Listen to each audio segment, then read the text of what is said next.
দত্তাবাদের স্বর্ণ ব্যবসায়ী খুনে চাঞ্চল্যকর তথ্য সামনে আসছে। রাজগঞ্জের বিডিওর মিথ্যা দাবির পর্দাফাঁস। সোনা ব্যবসায়ীকে 28 অক্টোবর অপহরণের অভিযোগ। 27 এবং 28 অক্টোবর কলকাতায় না থাকার দাবি করেছিলেন বিডিও। নিউজ 18 বাংলায় গতকাল দাবি করেন রাজগঞ্জের বিডিও প্রশান্ত বর্মন।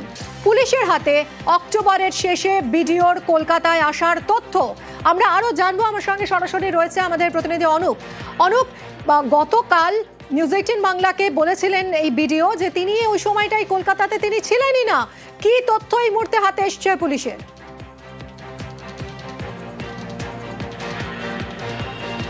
তো গতকালকে ভিডিও কিন্তু একেবারে নিউজ 18 বাংলায় একেবারে স্পষ্ট দাবি করেছিলেন তিনি এই সময় কিন্তু কলকাতায় একবারও আসেনি। কিন্তু ইতিমধ্যেই বিধাননগর গোয়েন্দা শাখা অন্যদিকে দক্ষিণ থানা পুলিশের কাছে বেশ কিছু তথ্য এবং ফুটেজ কিন্তু এসে পৌঁছেছে এবং সেক্ষেত্রে দেখা যাচ্ছে তিনি যে কলকাতায় এসেছিলেন সেক্ষেত্রে বিমানবন্দরের যে ফ্লাইটে এসেছিলেন সেই ফ্লাইটের নাম্বার থেকে শুরু করে তার সিট নাম্বার, অন্যদিকে কবে গিয়েছিলেন, এই প্রত্যেকটি বিষয় কিন্তু ইতিমধ্যেই পুলিশের পক্ষ থেকে সেই সমস্ত তথ্য সংগ্রহ করা হয়েছে।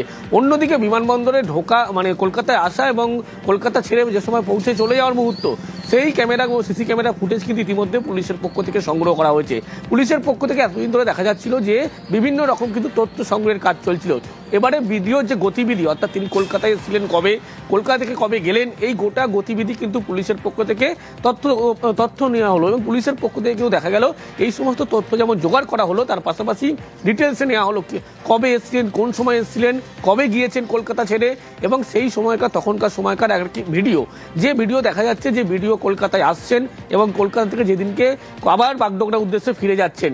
এই দুটি ফুটেজ কিন্তু ইতিমধ্যেই তদন্তকারী যারা সংস্থার এবং গোয়েন্দা শাখা পাশাপাশি দক্ষিণ থানার পুলিশ তাদের কাছে এই মুহূর্তে হাতে এসে পৌঁছেছে। ইতিমধ্যে সেই গোটা বিষয় তারা খতিয়ে দেখছে।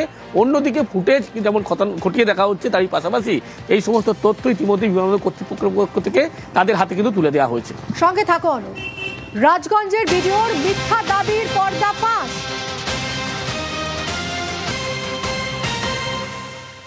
রাজগঞ্জের ভিডিওর মিথ্যা দাবির পর্দাফাঁস। অক্টোবরে ভিডিওর কলকাতায় না আসার দাবি মিথ্যা। 20 অক্টোবর ইন্ডিগোর বিমানে কলকাতায় আসেন ভিডিও। ইন্ডিগোর 6E135 বিমানে কলকাতায় আসেন প্রশান্ত বর্মন। ভিডিওর কলকাতাগামী বিমানের সিট নাম্বারও জানা গেছে। অনুপ রয়েছে, আরো ডিটেলে জানাবে। অনুপ, এই বিষয়টা কিভাবে সামনে আসছে, কি জানা যাচ্ছে?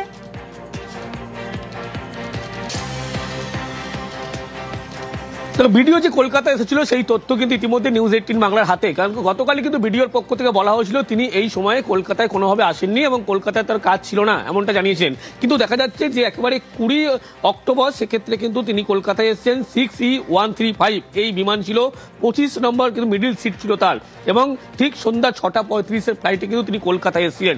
ইতিমধ্যেই বিধাননগর দক্ষিণ থানা পুলিশের পক্ষ থেকে গতকাল পুলিশের পক্ষ থেকে বিমানবন্দর কর্তৃপক্ষের সঙ্গে কথা বলা হয়। সেখান থেকে তার ফ্লাইটের যে ডিটেলস অর্থাৎ প্যাসেঞ্জার লিস্ট সেখান থেকে কিন্তু সমস্ত তথ্য ইতিমধ্যে সংগ্রহ করা হয়েছে। পাশাপাশি প্রত্যেকটি ক্ষেত্রে দেখা যাচ্ছে তার যে তিনি কলকাতায় আসছেন বাগডোগরা থেকে এই বিমানে করে, ইন্ডিগোর বিমানে করে, এবং সেই বিমান থেকে যখন তিনি নেমে যাত্রী প্যাসেঞ্জার যখন লাউঞ্জে তিনি আসছেন, তার পাশাপাশি যখন তিনি টার্মিনালে আসছেন, এই প্রত্যেকটি ফুটেজ কিন্তু ইতিমধ্যেই বিধাননগর দক্ষিণ থানা পুলিশের পক্ষ থেকে সংগ্রহ করা হয়েছিল। এয়ারপোর্ট অথরিটিকে অফিসিয়ালি মেল করা হয়েছিল এই ফুটেজ তাদেরকে দেওয়া হয় এবং এয়ারপোর্ট অথরিটির পক্ষ থেকে বিধাননগর দক্ষিণ থানার পুলিশকে এই ফুটেজ তারা দিয়েছে। অন্যদিকে প্যাসেঞ্জার যে লিস্ট, ভিডিও যে কলকাতায় এসেছিল এবং যে ফ্লাইট এসেছিল, সমস্ত তথ্য কিন্তু ইতিমধ্যেই বিধাননগর দক্ষিণ থানার পুলিশ তারা এই তথ্য সংগ্রহ করেছে। সঙ্গে থাকো অনুপ। গতকালই নিউজ 18 বাংলাকে টেলিফোনে পুরোপুরি এই বিষয়টা অস্বীকার করেছিলেন এই ভিডিও অভিযুক্ত ভিডিও। তিনি দাবি করেছিলেন অক্টোবরের এই সময় তিনি কলকাতাতে আসেননি। কি বলেছিলেন তিনি শোনাবো। স্বপন কামিল্লাকে চেনেন? আমি কিভাবে চিনব স্বপন কামিল্লাকে বলুন? আর আমার চেনার কি দরকারই আছে? আপনি কলকাতায় এসেছিলেন কবে? আমি কলকাতা গিয়েছিলাম অনেকদিন আগে, মানে 27-28 অক্টোবর আপনি কোথায় ছিলেন? আমি কলকাতায় যাইনি, 27-28 কলকাতায় যাই।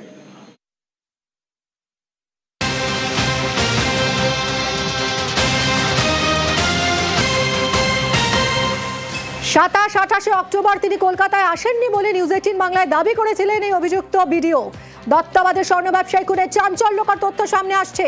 সোনার ব্যবসায়ীকে 28 অক্টোবর অপহরণের অভিযোগ। 29 অক্টোবর ইন্ডিগোর বিমানে শিলিগুড়ি ফিরে যান ভিডিও, সেই প্রমাণ রয়েছে। ইন্ডিগোর 6134 বিমানে কলকাতা থেকে শিলিগুড়িতে যান ভিডিও। বিধাননগর দক্ষিণ থানার পুলিশের হাতে ভিডিওর বিমানের টিকিট। অনুপ রয়েছে সঙ্গে। অনুপ, আরো জোরালো হচ্ছে তার মানে এই অভিযোগ ভিডিওর বিরুদ্ধে যা উঠছে।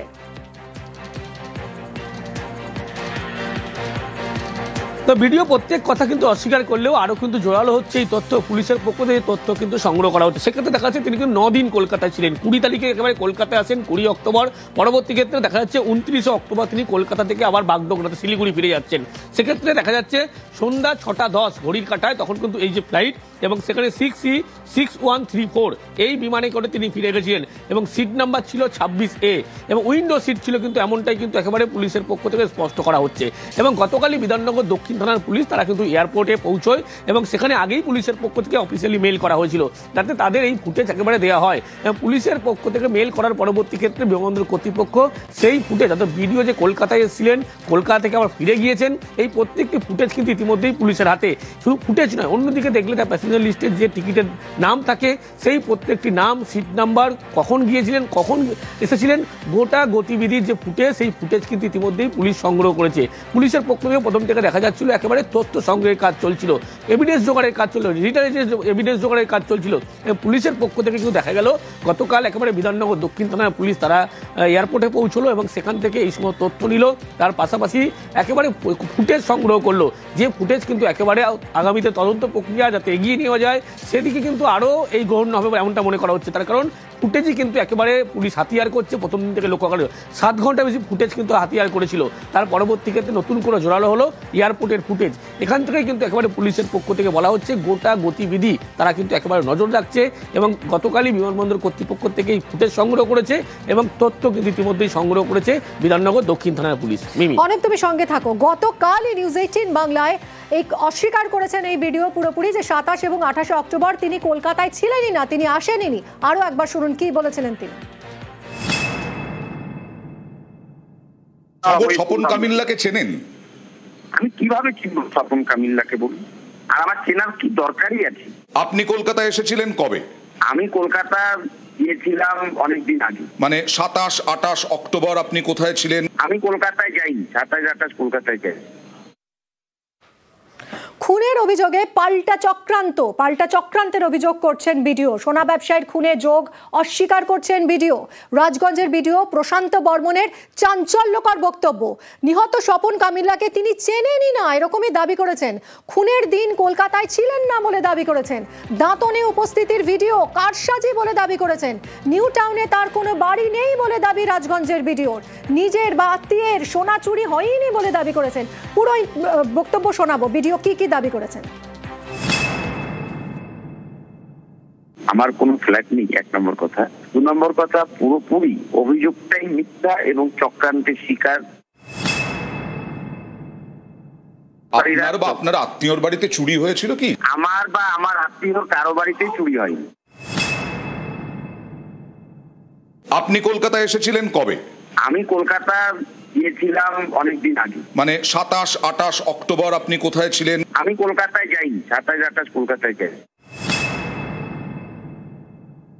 আপনি দাঁতনে গেছিলেন? আমি কেন দাঁতনে যাব?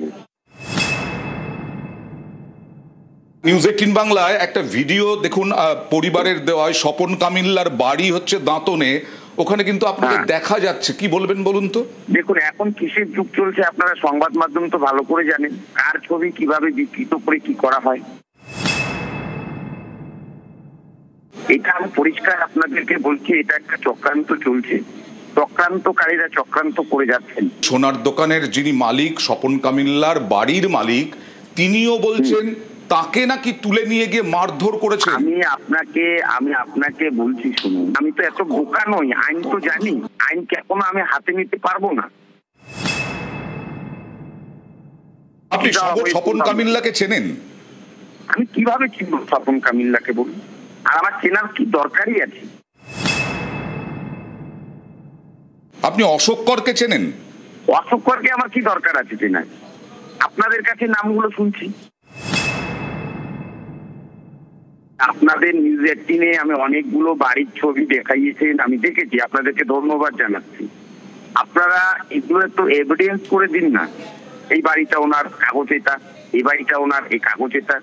মাটিগাড়া, বীরপাড়া, নিউ টাউনের যাত্রাগাছি, এই সমস্ত বাড়িগুলো নয় আপনার? তো আমি প্রশান্ত বর্মন আপনার বাড়িতে গিয়ে ঘুমালে ওই বাড়িটাও আমার হয়ে যাবে? মাটিগাড়ার বাড়িতে তো আপনাকে দেখা গেছে, আমি এখানে তো ভাড়া নিয়েছি। আপনার আওয়াজ শোনা গেছে বাইরে, আপনি সাংবাদিকের সঙ্গে কথা বলছেন, আমি সেটাও তো শোনা গেছে। এখানে তো ভাড়া নিয়েছি, ভাড়া নিয়ে থাকি এখানে। আসল বাড়িটা কোথায়? আমার আসল বাড়ি গ্রামে, বোকালির মঠ। আপনি গ্রামে গিয়ে খবর নিন না, আমি কি ধরনের ছেলে আছি খবর নিন, এবং আমি কিভাবে একটা পিছিয়ে পড়া সমাজ থেকে উঠে আসছি সেটা খবর নিন। দেখুন, মানুষ যখন বিপদে পড়ে তারা কারণ বলে, এটা প্রমাণ হবে, তদন্ত হবে। আজকে ঠিকাদাররাও দুর্নীতির অভিযোগ করেছেন আপনার বিরুদ্ধে। এই ঠিকাদারদের একটু আপনারা মুখ দেখতে বলুন, এবং সংবাদ মাধ্যমের প্রতি আমারও আস্থা আছে। এই ঠিকাদাররা ওখানে ইউনিয়ন বাড়ি চালাতো, এই ঠিকাদাররা ওখানে কাটমানি তুলতো, সেটা আমি বন্ধ করে দিয়েছি ভিডিও হয়ে আসার পর। আমার নামে আমার মোবাইলে ফোন এসেছিল অডিটর সাহেব যে আপনাকে এবার দেখে নেওয়া হবে, আপনার নাম ঢুকিয়ে দেওয়া হবে। তার মানে অডিও রেকর্ড করা আছে, আপনি এই তথ্যগুলো দিতে পারবেন? পুলিশ ডাকলে যাবেন আপনি? অবশ্যই যাবো। আপনার বিরুদ্ধে এফআইআর হয়েছে দাঁতনের থেকে, পরিবারের থেকে, স্বপন কামিল্লার পরিবারের থেকে? দেখুন, এফআইআর হয়েছে, সেটা আইনত আছে, আইনের দ্বারস্থ হব। অবশ্যই মহামান্য আদালত আছে, আদালত বিচার করবে। আমি তদন্ত সহযোগিতা করব, তদন্ত যেখানে এগোবে সেখানে সহযোগিতা করব, সব রকম সহযোগিতা আমার তরফ থেকে থাকবে। পুলিশ কি যোগাযোগ করেছিল আপনার সঙ্গে? কেন যোগাযোগ করবে না, করেছি।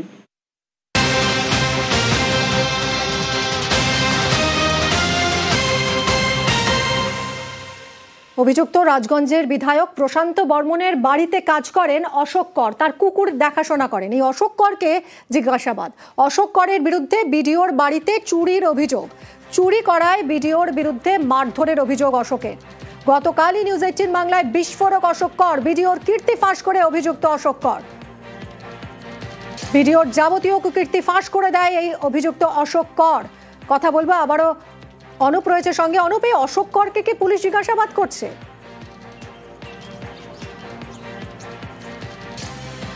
একবারে অশোক কর যে অভিযুক্ত ছিল চুরির ঘটনায়, আর তাকে কিন্তু গতকাল নিউজ 18 বাংলা তিনি যে বিস্ফোরক স্বীকারোক্তি দিয়েছিলেন, তার পরবর্তী ক্ষেত্রে কিন্তু বিধাননগর দক্ষিণ থানার পুলিশ তাই অশোক করকে কিন্তু একেবারে জিজ্ঞাসাবাদ করে, সাথে গোয়েন্দা শাখার পুলিশ তারাও জিজ্ঞাসাবাদ করে যৌথভাবে। মূলত কি ঘটনা ঘটেছে? চুরির ঘটনা কিন্তু ভিডিও নিজে কোনো থানায় অভিযোগ করেননি, এবং সেই কারণেই কিন্তু একেবারে সেই ঘটনা নয়, পাশাপাশি দেখতে গেলে যে ঘটনার বিবরণ দিয়েছিল 28 তারিখ রাতে কি ঘটনা ঘটেছিল, গোটা ঘটনা সম্পর্কে মারধর করার অভিযোগ উঠেছিল তার বিরুদ্ধে, তাকে মারধর করার অভিযোগ ভিডিওর বিরুদ্ধে, এবং তার যে শরীরে একাধিক ক্ষত ছিল। এই গতকালই নিউজ 18 বাংলা একেবারে তিনি কিন্তু এই বিস্ফোরক স্বীকারোক্তি দিয়েছিলেন। তার পরবর্তী ক্ষেত্রে লক্ষ্য করা গেল যে গতকালকে বিকেলবেলা একেবারে এই অশোক কর তাকে কিন্তু পুলিশের পক্ষ থেকে বিধাননগর হাসপাতাল থেকে তাকে তুলে নিয়ে যাওয়া হয়, এবং সেখানে কিন্তু বিধাননগর গোয়েন্দা শাখার পুলিশ দীর্ঘক্ষণ গভীর রাত পর্যন্ত জিজ্ঞাসাবাদ করে গোটা ঘটনার বিবরণ সম্পর্কে জানতে পারে। কি পরিস্থিতি হয়েছিল, স্বর্ণ ব্যবসায়ীকে মারধর করা হয়েছিল কিনা, তাকে মারধর করে ভিডিও মেরেছিল কিনা, এবং কি দিয়ে মারধর করা হয়েছিল, তিনি কতক্ষণ ছিলেন, এই গোটা যাবতীয় বিষয় কিন্তু ইতিমধ্যেই তাকে জিজ্ঞাসাবাদ করা হয়। পুলিশের পক্ষ থেকে প্রথম থেকে এভিডেন্স জোগাড় করে, একদিকে যেমন ডিজিটাল এভিডেন্স, অন্যদিকে মূল সাক্ষী হিসাবে কিন্তু জোগাড় করা হচ্ছিল ভিক্টিম, কারণ যে ঘটনা ঘটেছিল সেখানে কিন্তু উপস্থিত ছিল একেবারেই অশোক কর। অশোক করই কিন্তু চুরি ঘটনা যে ঘটিয়েছিলেন, গতকালকে কিন্তু নিউজ 18 বাংলায় এই বিস্ফোরক স্বীকারোক্তি দিয়েছিলেন, এবং তাকে তুলে আনা হয়েছিল, মারধর করেছিল, পরবর্তী ক্ষেত্রে আবার ডেকে পাঠানো হয়েছিল, এবং যেদিনকে এই খুনের ঘটনা ঘটে সেদিনকে কিন্তু সন্ধ্যা 6টার কাছাকাছি তাকে ছেড়ে দেওয়া হয়। এবং তার আগে কি হয়েছিল, দুজনকেই মারধরের অভিযোগ করছিল এই অশোক কর, সেই কারণেই কিন্তু ইতিমধ্যেই অশোক করকে পুলিশের পক্ষ থেকে গতকাল জিজ্ঞাসাবাদ করা হয়। বিকেলের পরে কিন্তু তাকে নিয়ে যাওয়া হয়, গভীর রাত পর্যন্ত জিজ্ঞাসাবাদ করা হয়, এবং গোটা ঘটনার বিবরণ সম্পর্কে কিন্তু ইতিমধ্যেই তার থেকে জানা হয়েছে বলে এমনটাই পুলিশ সূত্রের উপর জানতে পারা যাচ্ছে। ধন্যবাদ অনুপ। এই অশোক কর গতকাল নিউজ 18 বাংলায় কি বলেছেন শুনুন। চুরি করেছিল, চুরি করার পরে স্যার প্রথম আমাকে মারধর করলো, নিয়ে যাওয়ার পরে গণেশ পূজার 2 দিন পরে আবার ছেড়ে দিলাম, স্বীকার করতে ছেড়ে দিল। আমি কাকে দিয়েছে বললো, আমি বললাম বসন্তকে স্বপন কামলিয়াকে দিয়েছি, বলতে আমাকে ছেড়ে দিল। তারপরে 28 তারিখে আবার আমাকে ডাক করলো, উনি স্বর্ণবালা এলো, আসতে দুজনকে মারধর করলো, করতে আমি স্বীকার করে গেলাম যে ওনাকে দিয়েছি, উনিও বললো আমাকে দিয়েছে, আমি কালকে মাল দিয়ে দেবো, সোনাবালা বললো। ও থাকলো, আমি চলে গেলাম। গয়না ছিল মোটামুটি এটিএমে একটা, ওই চুরি ফুরি কতটা, ওই 500-600 ওয়েট হবে, 500 গ্রাম গ্রাম। 500 গ্রাম। আমি কুকুরি দেখাশোনা করে এই বলছি না নেশার ঘরে লোভে করে ফেলেছি।